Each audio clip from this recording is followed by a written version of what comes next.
Hi, this is a review and some casting tips for this machine here, the vevor vacuum casting machine. And I used a Victor vacuum casting machine, which this is a clone of. And I used that Victor machine for about 20 years with no problems. Maybe change the oil, every other year, and it was fine. It was great. It was a great machine. I loved it.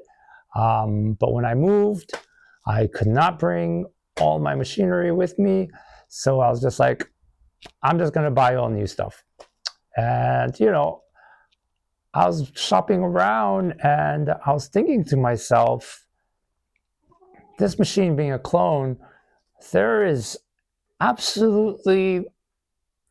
so simple. There's this machine, all it has is a vacuum pump in here, a couple of rubber hoses, some brass fittings, and that's about it.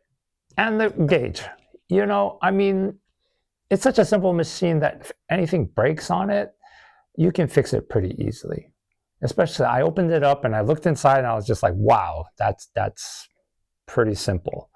And so my main concern for things like this is if everything is at least a decent quality, and yeah, it is. Like my big thing is things need to be like dead flat. Okay, so it comes with these adapter plates here, and with these adapter plates, they have to be dead flat, machined flat. And you know what? It is. And if you get one of these, you want to make sure, so you just get this is a stainless steel engineering square, and you just put it on here like that, and you just want to check if there's any light or any gap, and if there is, it's not dead flat. But this all around is dead flat. I'm so happy with that. Okay, and then it came with, this is a 3.5-inch vacuum flask. Great. And it came with the bottom. When you buy these, a lot of times it doesn't come with the bottom. You have to buy the bottom separate. And that's fine. Fantastic. It's a little small for my taste, but it works. It works fine. And then let's see. My biggest recommendation for you, though, is if you purchase this machine, just skip these silicone gaskets. Just when you buy it, buy the graphite gaskets. So this is about a 3.5-inch gasket here. This is a 3.5-inch graphite gasket. And this is the 3.5-inch silicone gasket it comes with. And they say it can take 900 degree plus heat. And I'm going to tell you, no. No. If you're casting at 900 degrees for your flask, this is going to smoke. It is going to smell. It is going to shrink on you. And it's just going to be a hot mess. Just skip it. Go straight to the graphite gasket. That's probably my biggest tip. If you take anything from this, go straight to graphite. Okay, don't waste your time with the silicone gaskets, the high heat, supposedly high heat. And then on top of that, so if you do burnouts for castable resin, so a lot of people starting off with castable resin, to me, a lot of problems can be solved with heat. And just in terms of like heating your metal, heating up your flask, casting your flask at the right heat. So things like, this 3-inch flask here, this takes 3.5-inch flask. It takes a while. It takes a lot of heat to get this up to temperature, And so I solved that. For casting resin at least, is I bought the 2.5 inch flask. And the 2.5 inch flask for casting resin works fantastic for me, you know, because it's smaller, I get a more even heat, and I cast a lot of gold, 14 karat gold in this one specifically, because, you know, geez, I fill this flask up and it's already like over $3,000 worth of gold. But this is great. I would use this little flask here.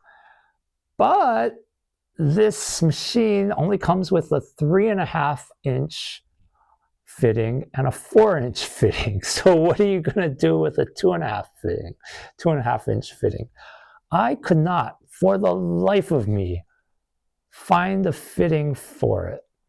So you can get these flasks in all kind of sizes, but like I told you, get the graphite gasket. Okay, just skip everything and get the graphite gasket. So the only one with a graphite gasket I could find was a smallest size, at least, was this 2.5 inch one. So I went ahead and got the 2.5 inch gasket here. And then on top of it, I just went out to the Restore and I bought a steel plate, you know, and this, it's like about 1/8 of an inch. You know, it's not very thick, but it's thick enough. And again, you just want it dead flat. And what this steel plate originally was it was an attachment for a sanding disc on like a big belt sander, or the disc sander, actually, if you want to be specific. So disc sanders, they have to run at a high RPM. So anything that's running at a high RPM has to be absolutely dead flat, or else you're going to have a bad time. So like I said, dead flat. And then your next step is you have to drill the hole. So a 2.5 inch hole is not a small hole to drill. Okay, it is a nice size hole to drill through steel. So I recommend go on Amazon, buy that 2.5 inch, you know, bit, and do it. And I bought this one, $15 carbide tip bit, you know, and this is one of those times where going cheap is good.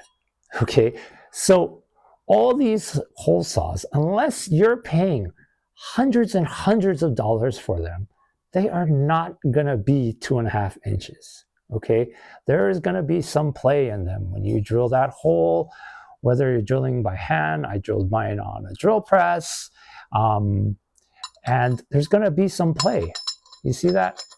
It's moving around in there, which is good. You want that to move around in there, which brings me to my next thing. These flasks, if you buy them on the cheap, which is fine, all it is stainless steel. And again, make sure they're dead flat. Take your little engineering steel square and just check that lip. This lip is what you want to make sure is dead flat, because that's where it's going to be making contact with your graphite seal.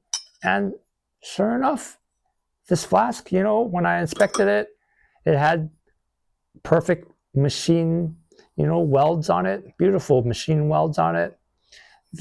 This part of the flask, dead flat. And so back to that hole.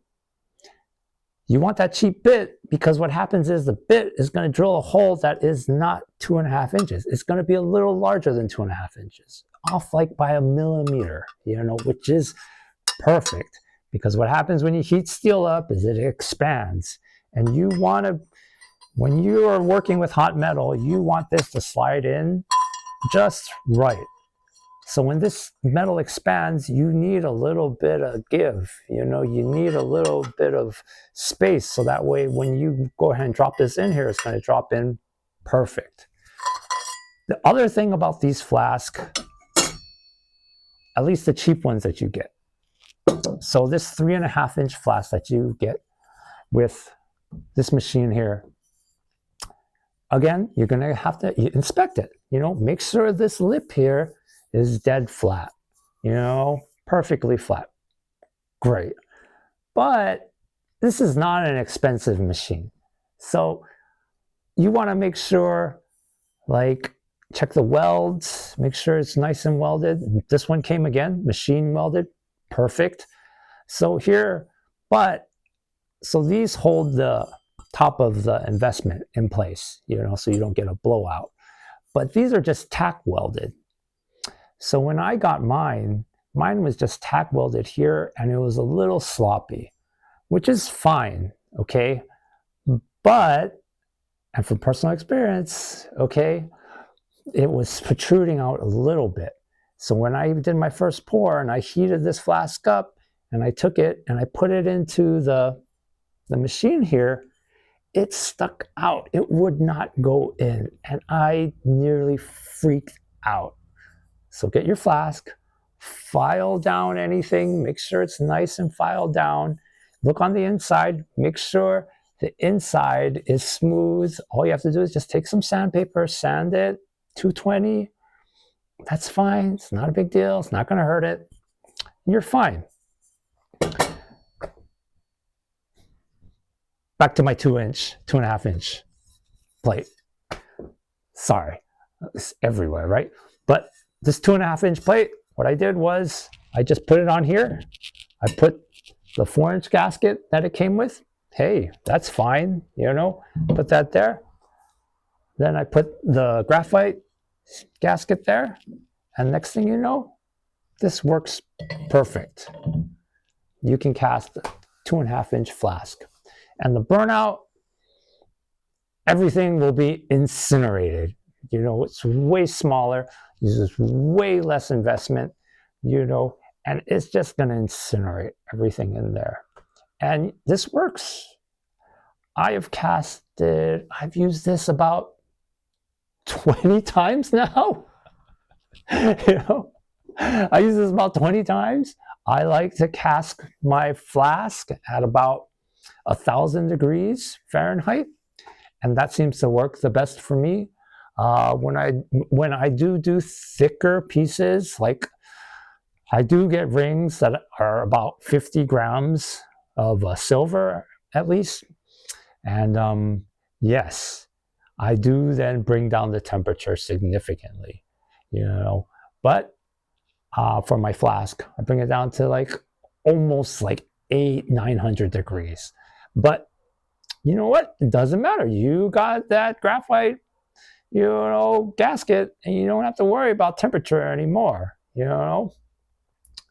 And they've held up fantastic.